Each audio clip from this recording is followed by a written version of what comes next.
The whole crew is here this morning. VGJP, Mr. Frazier, and Versace's even here this morning. And we have a lot to talk about. So it's day two of the day after, right? So the day after a big story happens, it's reaction, everybody's excited.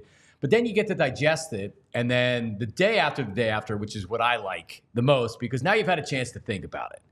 So what does everybody think about the 76ers acquiring Paul George? Now, just straight up, it's a home run for the 76ers, because at this point, what would the other move have been? What would the alternative have been, right? Like, Daryl Morey designed this. He actually designed this to happen. He's trying to go star hunting. He went star hunting. Brett Brown tried to go star hunting. It didn't work. Daryl Morey said, this is what I'm going to do. This is how I'm going to try to win. And he went star hunting, and he got Paul George. So he got his star. The question I have is that the right strategy?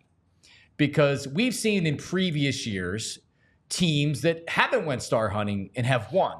Now, you got to take it back all the way to the Celtics back in 2008.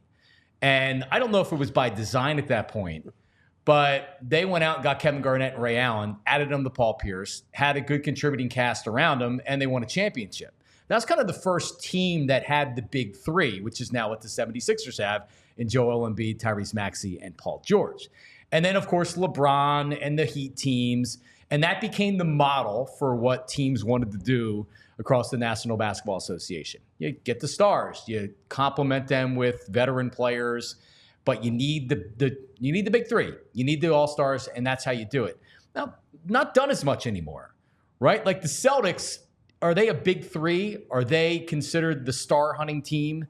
Are they the super team? Well, they have Jaylen Brown and they have Jason Tatum. Two all-stars. Jason Tatum's one of the best, if not the best player in the league. And then they added Drew Holiday to him. And that was, like he was a veteran player that was out there. But they also have a deep team of players that were drafted by the team, of other players that were added. So that doesn't have that big team or that super team feel to it like the Heat or the Celtics or some of these other teams. But Daryl Morey still elected to do it. And, we'll find out if it's going to work. And we'll get into it coming up here on the show today. We all silly like the mayor.